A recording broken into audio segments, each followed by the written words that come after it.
Assalamualaikum warahmatullahi wabarakatuh. Pada video ini, saya mencoba untuk menyampaikan beberapa hal terkait dengan teori dan aplikasi dalam ambient noise tomografi bersama saya Zulfakriza dari program studi Teknik Geofisika Fakultas Teknik Pertambangan dan Permiakan ITB.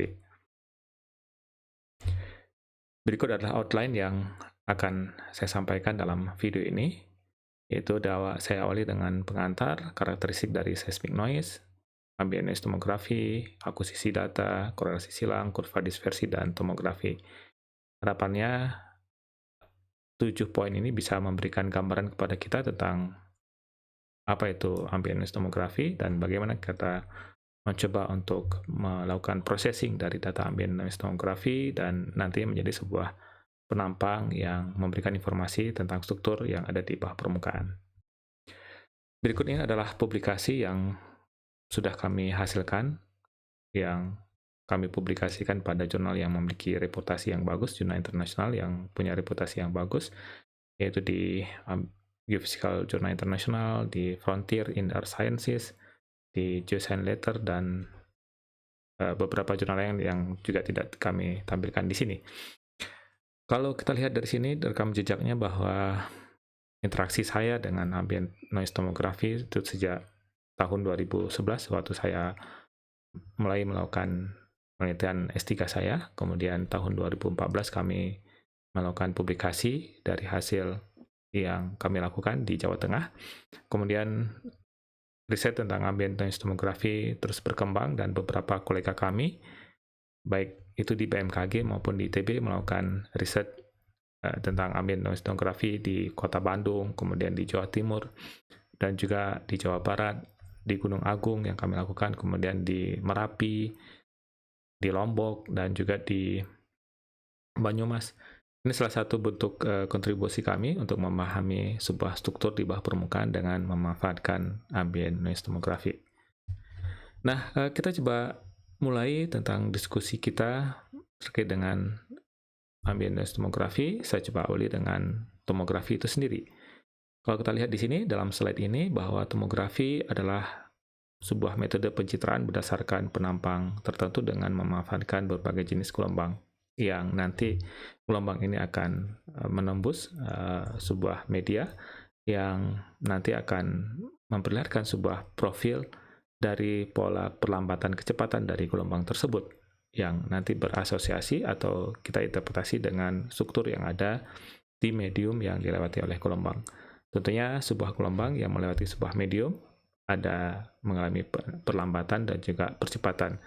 Nah, delay time dari kecepatan gelombang yang melewati sebuah medium itu memberikan sebuah informasi kepada kita untuk memahami medium tersebut, maksudnya interior medium tersebut. Metode ini digunakan dalam kedokteran seperti CT scan, ronsen, dan beberapa yang lain di radiologi, arkeologi, biologi, ilmu atmosfer, dan di geofisika. Ini kita lihat di sini di geofisika atau seismologi kita menggunakan tomografi, oceanografi, fisika plasma, ilmu material, astrofisika, dan berbagai bidang ilmu lainnya. Nah, kalau kita lihat di sini bahwa tomografi itu adalah sebuah tools ya yang bisa dimanfaatkan oleh setiap bidang keilmuan untuk memahami struktur yang ada dalam objek yang diamati. Jadi ini tools tentunya prinsipnya adalah kita memanfaatkan tentang penjelaran sebuah gelombang. Yang tentunya nanti ada source yang membangkitkan gelombang tersebut, baik source itu secara aktif maupun secara pasif. Nah, kita coba masuk lebih detail tentang tomografi seismik. Ini adalah merupakan pengantar dari tomografi seismik, di mana kita pahami bahwa dalam bidang seismologi, goals kita adalah mencoba untuk memahami salah satu goals kita adalah mencoba untuk memahami tentang struktur yang ada di bawah permukaan. Salah satu yang kita lakukan adalah dengan menggunakan pencitraan tomografi. Dan di sini tomografi seismik adalah suatu proses mencoba untuk merekonstruksi sebuah objek atau model dari observasi besaran fisis interior bumi. Jadi ini sebuah interior bumi, kita lihat di sini. Ini sebuah interior bumi dan tentunya untuk memahami interior bumi yang ada di suatu tempat karena dia memiliki medium yang sangat besar, tentunya kita akan butuh sebuah gelombang seismik yang dipicu atau yang bersumber dari gempa bumi, kemudian yang melewati suatu medium tertentu yang ada di bawah permukaan bumi.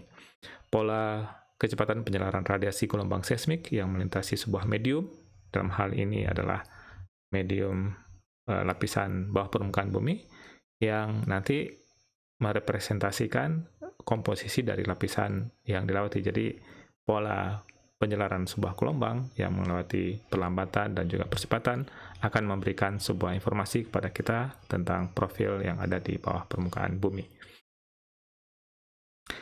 Nah, kalau kita lihat di sini eksplorasi bawah permukaan bumi dalam ilmu geofisika atau ilmu seismik atau seismik eksplorasi atau juga seismologi, kita melihat di sini ada sumber seismik aktif yang tentunya di sini memiliki sejarah yang panjang. Jadi untuk mengeksplorasi struktur yang ada di bawah permukaan bumi, khususnya untuk mencari mineral tambang dan juga mencari migas.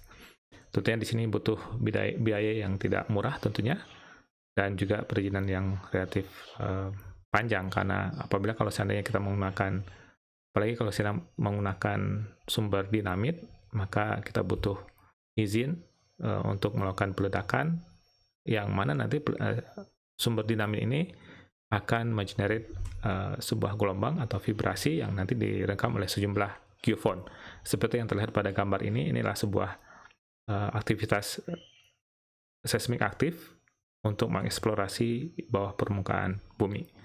Kalau ini menggunakan wake drop, jadi ada sebuah truk yang di situ ada pemberat dan itu diketuk di atas permukaan tanah, maka akan terjadi vibrasi atau getaran, dan getaran itu akan terekam oleh sejumlah geofon yang dipasang dalam array tertentu. Kemudian bagaimana dengan seismik pasif? Kalau yang sebelumnya kita mencoba melihat tentang seismik aktif, kemudian di sini kita melihat tentang seismik pasif. Tentunya di sini kita butuh sebuah jaringan pengamatan seismik, dalam hal ini seismometer, yang kita tempatkan pada sejumlah titik yang mencakup objek yang akan kita amati.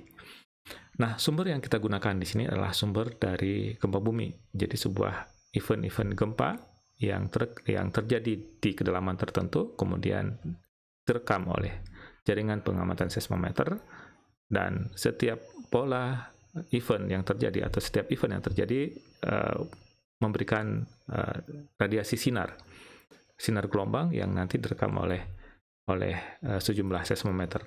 Dan radiasi gelombang seismik itu tentu akan mengalami perlambatan dan percepatan, dan proses penjelaran dari sumber sampai ke penerima atau receiver atau seismometer itu ada beberapa medium yang dilewati oleh gelombang tersebut.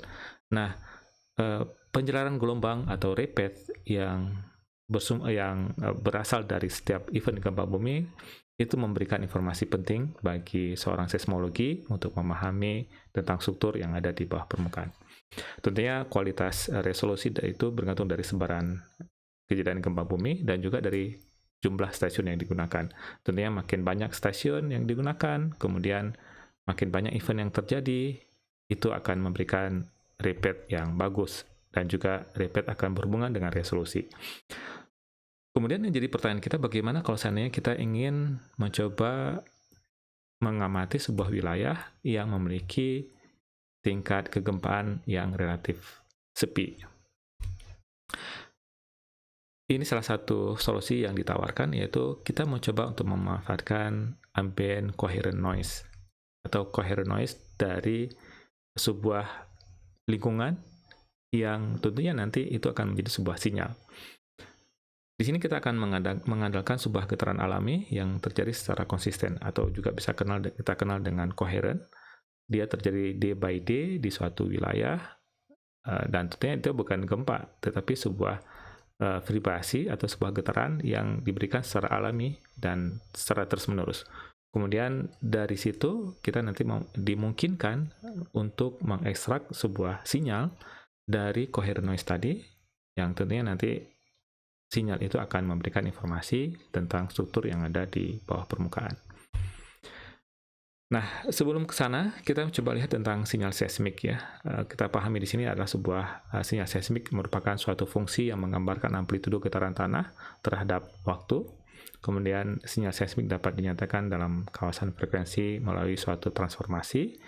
Dan sinyal seismik merupakan kumpulan dari sejumlah gelombang harmonik yang mempunyai frekuensi, amplitudo, dan fasa tertentu. Kita lihat di sini sebuah contoh dari sinyal rekaman seismograf, dan di sini memperlihatkan sebuah sinyal atau sebuah waveform yang merekam sebuah sinyal gempa bumi atau sinyal seismik. Dalam sebuah sinyal seismik atau dalam sebuah waveform, ya, di sini kita bisa menemukan ada sinyal, dan selain sinyal ada noise, ya, ada ya gangguan, yang tentunya gangguan itu dihasilkan oleh adanya getaran-getaran atau vibrasi yang terjadi baik secara alami maupun secara tidak alami atau akibat ada aktivitas manusia. Dan biasanya noise seismik ini sesuatu yang tidak diharapkan. Jadi diusahakan noise seismik itu seminimum mungkin sehingga tidak mengganggu sinyal yang diperoleh. Tentunya nanti di sini kita akan melihat bahwa sinyal seismik itu yang mengandung konten coherent noise, nanti kita bisa ekstrak untuk mendapatkan sebuah sinyal dari yang bersumber dari coherent noise. Nah, ini yang nanti akan kita diskusikan dalam video ini. Nah, kita lihat di sini ini adalah sebuah sumber seismic noise yang kita lihat pada slide sebelumnya. Ini kita lihat di sini ada sinyal seismik, kemudian ada noise seismik dan sinyal seismik lagi. Tentunya di sini sinyal seismik adalah sinyal yang dipicu oleh kejadian gempa. Kemudian dalam waveform yang kita miliki berisikan atau memiliki konten dari noise seismik, dan noise seismik sendiri bersumber secara alami. Kalau kita lihat di sini ada gelombang laut, kemudian interaksi antara atmosfer dan permukaan tanah akibat adanya angin, badai, kemudian akan menimbulkan vibrasi, dan itu juga akan direkam oleh sejumlah seismometer yang kita miliki. Selain secara alamiah, noise seismik juga bisa berasal dari aktivitas manusia seperti traffic, pabrik yang juga menimbulkan vibrasi yang tentunya terekam oleh sejumlah seismometer yang ada di sekitar lokasi tersebut. Nah, kita lihat di sini bahwa sumber yang berasal dari gelombang laut yang setiap hari memukul bibir pantai, dan day by day itu terus terjadi, dan itu akan membentuk sebuah yang kita lihat dengan ground roll gitu ya. Jadi ada sebuah aktivitas yang nanti direkam oleh seismometer yang merupakan ini aktivitas yang muncul karena gelombang permukaan gitu ya, ground roll, dan ini merupakan coherent noise, bagian dari coherent noise yang mengakibatkan getaran tanah yang mirip dengan gelombang yang terjadi di laut. Jadi gelombang riak yang terjadi di laut yang memberikan gangguan ya pada bibir pantai, kemudian dia terjadi vibrasi dalam durasi sangat low frekuensi, dan itu akan direkam oleh sejumlah seismometer. Tentunya di sini aktivitas gelombang laut yang tadi saya sebutkan yang terjadi setiap saat itu memberikan noise yang coherent yang terekam oleh sejumlah seismometer yang kita pasang. Ini contoh sederhana bagaimana sebuah waveform yang terekam pada stasiun X1 dan X2. Dan dalam sebuah analogi di sini gambar A memperlihatkan bagaimana sebuah stasiun yang terpasang di Jawa bagian tengah, kemudian dia merekam sejumlah aktivitas yang terjadi di permukaan tanah, dan inilah konten dari waveformnya. Kita lihat di sini, ini konten untuk X1 dan ini untuk X2. Dan ini stasiun X1 dan X2, dan ini adalah sebuah analogi yang memperlihatkan tentang noise yang terjadi atau gangguan atau getaran ya, bisa kita sebutkan getaran, dan tentunya di situ akan mengandung noise.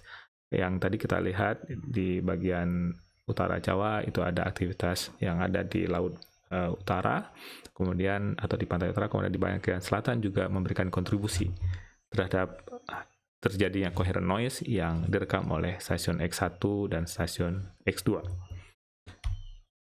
Dan tentunya di sini yang tadi kita sebutkan bagaimana kita mau coba mengekstrak dari dua buah waveform yang terekam pada session, kalau di sini session A dan session B, yang nanti akan menghasilkan sebuah sinyal yang bisa kita ekstrak untuk memahami struktur di bawah permukaan.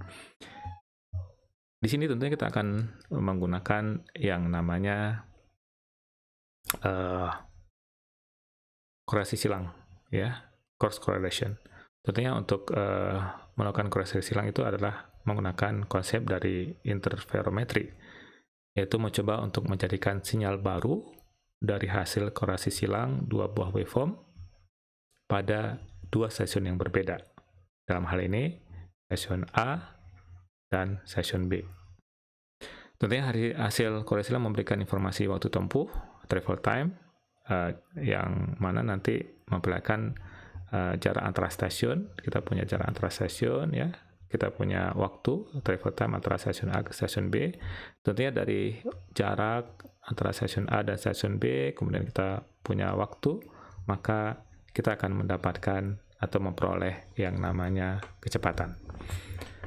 Nah, ini yang nanti akan menjadi informasi penting bagi kita bagaimana kita mau coba untuk mengekstrak kecepatan yang terjadi di antara dua buah stasiun dari hasil korelasi silang.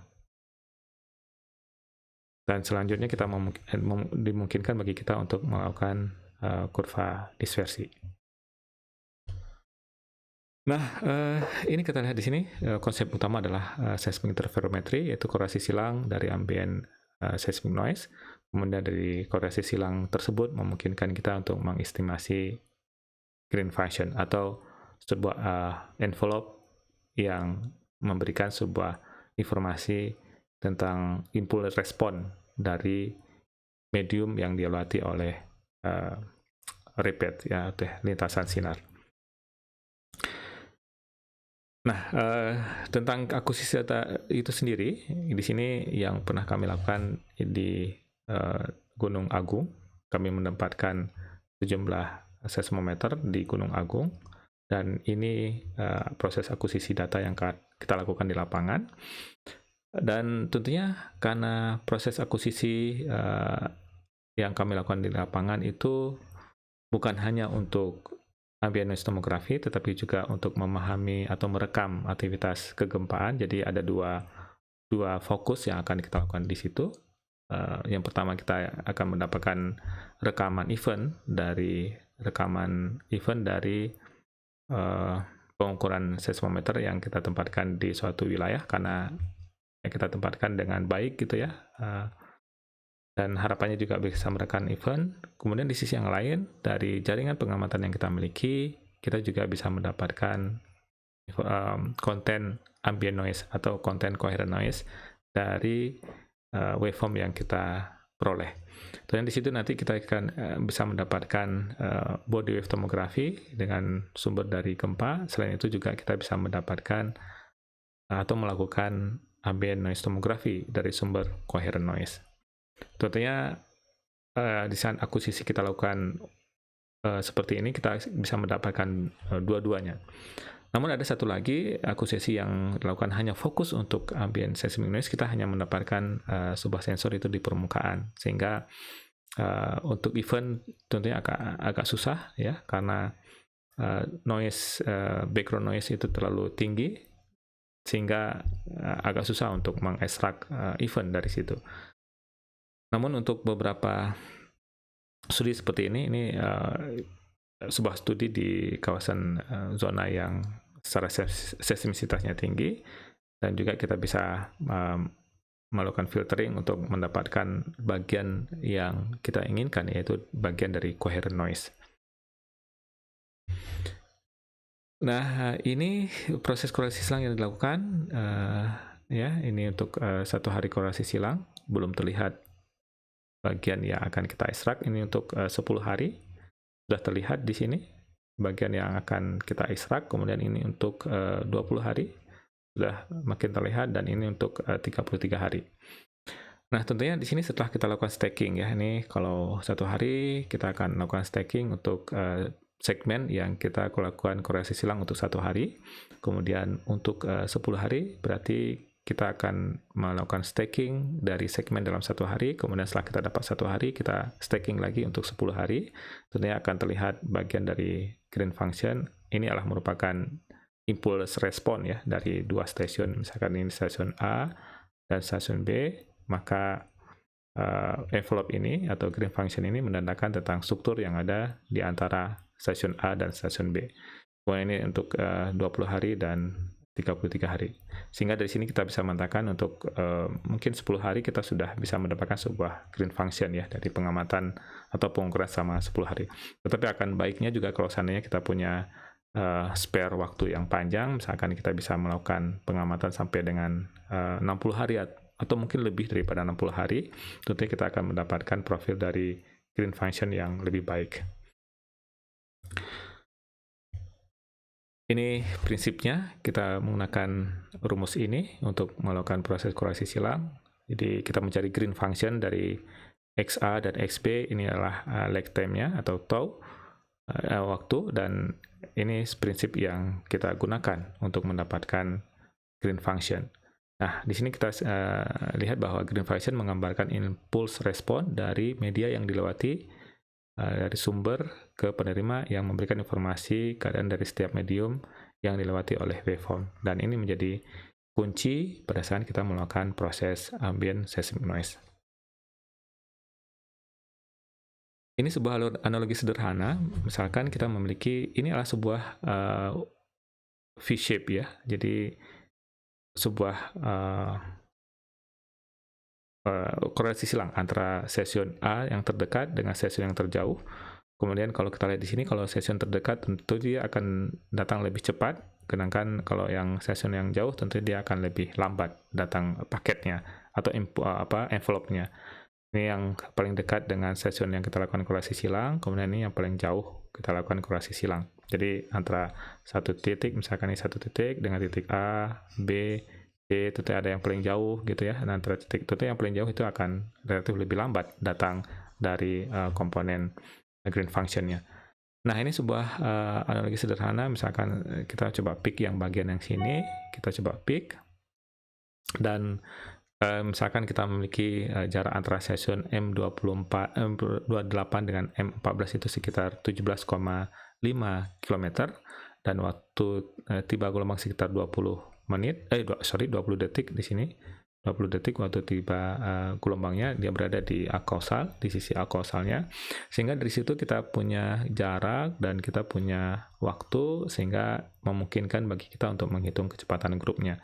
Nah, kita di sini kita peroleh bahwa kecepatan grup sekitar 0,875 km per second. Nah, ini yang nanti kita coba ekstrak untuk periode yang berbeda. Kita menggunakan prinsip dari MFT, sehingga dari setiap pasangan stasiun ini bisa kita ekstrak mulai dari nilai untuk periode rendah sampai dengan periode tinggi, seperti apa profil dari kecepatan grupnya. Nah, prinsip yang kita gunakan adalah teknik multiple filter. Nah, di sini mencoba untuk mengekstrak atau membuat kurva dispersi, karena yang kita ekstrak adalah gelombang permukaan, dan gelombang permukaan itu memiliki sifat dispersi, sehingga dari situ memungkinkan bagi kita untuk meng-create atau mengekstrak sebuah hasil growth velocity atau green function untuk mendapatkan informasi nilai pada setiap periode yang berbeda, mulai dari periode 0,5 sampai dengan periode yang energi masih muncul di situ. Dan tentunya di sini kurva dispersi, kita tahu bahwa kurva dispersi adalah merupakan perubahan nilai kecepatan grup terhadap periode yang berbeda. Dan di sini adalah kita mencoba menggunakan prinsip dari Neuroband filter. Ini yang tadi saya sebutkan, sebuah profil yang memperlihatkan nilai dari group velocity terhadap periode yang berbeda, mulai dari periode yang kecil sampai dengan periode yang besar. Dan ini profil dari kurva dispersi.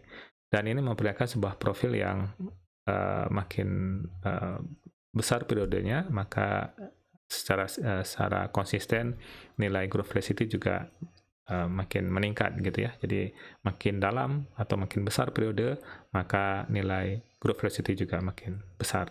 Walaupun sebenarnya ada beberapa yang juga terjadi perubahan ya, mungkin saat dipengaruhi oleh kondisi bawah permukaannya. Jadi kalau kita lihat di sini, di saat periode yang lebih besar dia sedikit turun, kemudian ada tren untuk naik kembali.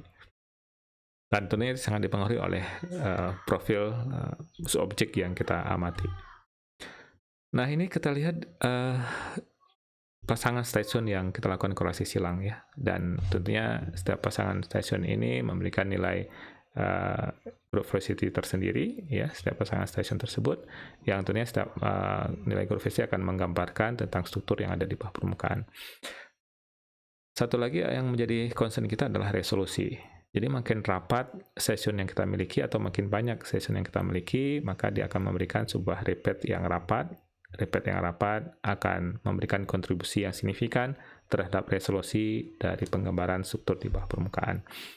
Nah, kalau kita lihat di sini sebuah profil repeat yang hasil korelasi silang antara dua stasiun, yang tentunya di situ akan memberikan sebuah gambaran kepada kita, akan memberikan gambaran tentang resolusi ya, besarnya tingginya resolusi dari model tomografi yang nanti akan kita hasilkan.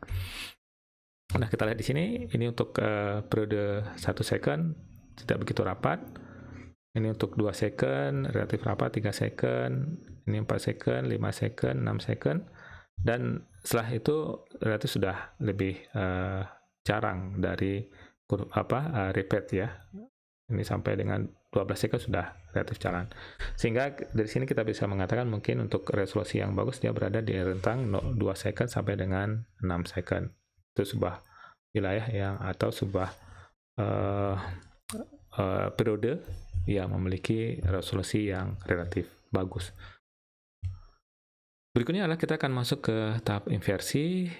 Kita mencoba melakukan proses inversi dari setiap nilai group velocity terhadap periode yang berbeda.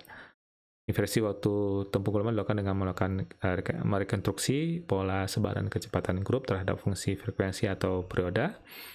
Secara umum, dalam tomografi seismik ada 2 tahapan, yaitu melakukan forward modeling, kita untuk mendapatkan data sintetik, kemudian melakukan proses inversi, yaitu membandingkan antara data sintetik yang kita sudah peroleh dengan data observasi yang hasil picking. Nanti akan mencari fit yang baik, sehingga kita akan mendapatkan sebuah profil, model, struktur, group velocity terhadap periode yang berbeda. Ini forward modeling yang kita lakukan, tentunya di sini sering dikenal dengan checkerboard test atau uji resolusi. Di sini kita mencoba untuk memasukkan parameter awal atau inisial model atau model awal, kemudian kita melakukan forward modeling untuk mendapatkan data sintetik. Nah, dari sini kita melihat sebuah profil yang relatif bagus ya, hampir sebagian besar itu balik ya. Ini untuk periode yang kecil, untuk 0,5 detik, kemudian ini untuk 1 detik, dan ini untuk 2 detik ya.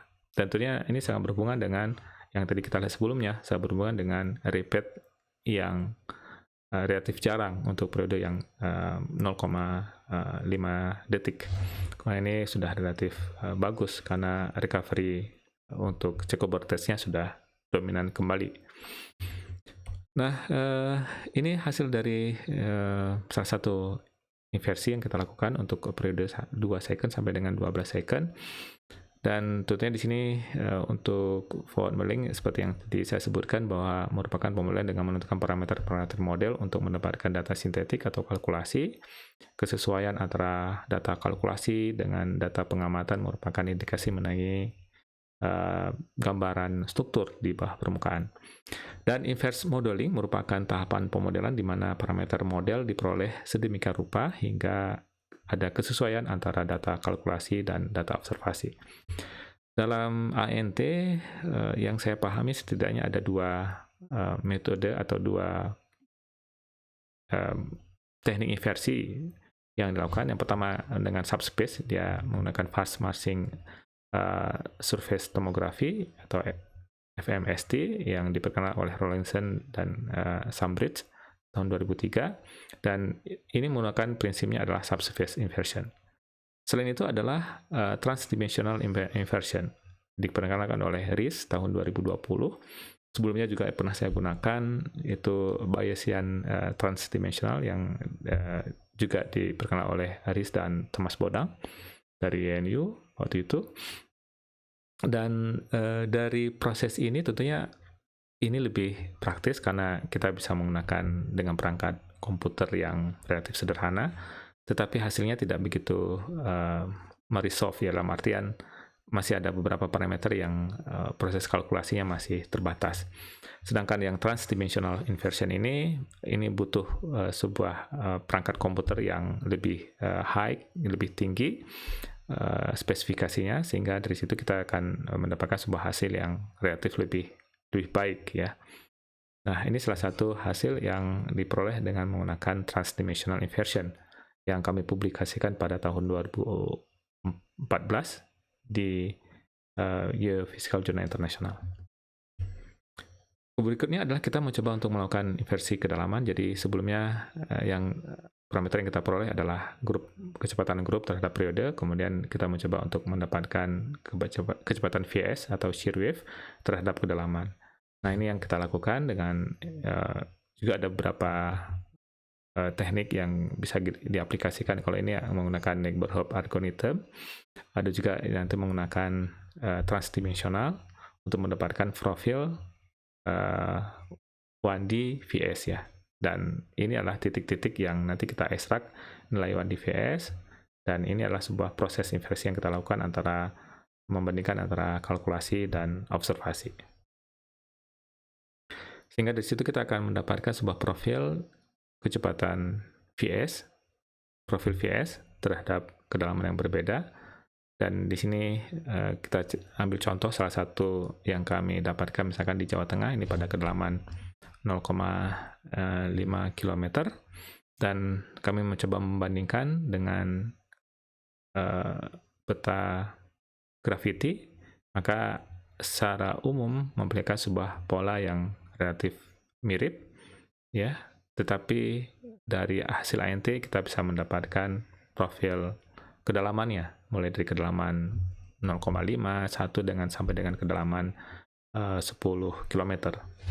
Nah, ini sebuah gambaran yang memperlihatkan hasil dari ambient seismografi di Jawa Tengah yang kami lakukan. Kemudian beberapa bagian kami mencoba melakukan interpretasi tentang ada keberadaan struktur di sana, struktur sesar yang beberapa di antaranya terkonfirm, misalkan ada Opak Fault, Dengkeng Fault, kemudian di utaranya ada Lasam Fault, kemudian ada Ujung Watu Fault di sini, dan juga ada Kebumen Fault di sisi yang lain lagi. Nah, di sini yang memperlihatkan sebuah gambaran bahwa ambient seismografi memberikan menjadi sebuah tools bagi kita untuk memahami tentang struktur di bawah permukaan. Ini sebuah profil yang lain yang kami lakukan di Jawa Tengah, bagaimana kita mencoba untuk mendelineasi struktur yang ada di bawah Merapi berdasarkan ambient noise tomography. Dan di situ kita melihat sebuah profil di mana posisi basement, kemudian keberadaan busur magmatik ya, atau magmatic arc, ada Kending Basin, kemudian keberadaan sebuah anomali kecepatan rendah yang sangat masif di antara Gunung Merapi dan Gunung Lawu yang kita kenal dengan Merapi Lawu Anomali yang ada di zona cekungan Kendeng. Nah, ini salah satu aplikasi yang kita gunakan. Tentunya untuk aplikasi lebih lanjut kita juga ada beberapa studi yang sudah kita lakukan untuk memanfaatkan ambient noise tomography untuk eksplorasi baik untuk geothermal maupun untuk hidrokarbon. Oke, terima kasih. Itu yang bisa saya sampaikan tentang ambient noise tomography, beberapa teori dan juga aplikasi. Semoga bermanfaat, dan ke depan ambient noise tomography ini terus berkembang, apalagi ditambah dengan komputasi yang saat ini berkembang menggunakan superkomputer, bahkan kita bisa menggunakan full waveform inversion untuk mendapatkan atau untuk memahami struktur di bawah permukaan secara lebih baik. Terima kasih, semoga bermanfaat. Assalamualaikum warahmatullahi wabarakatuh.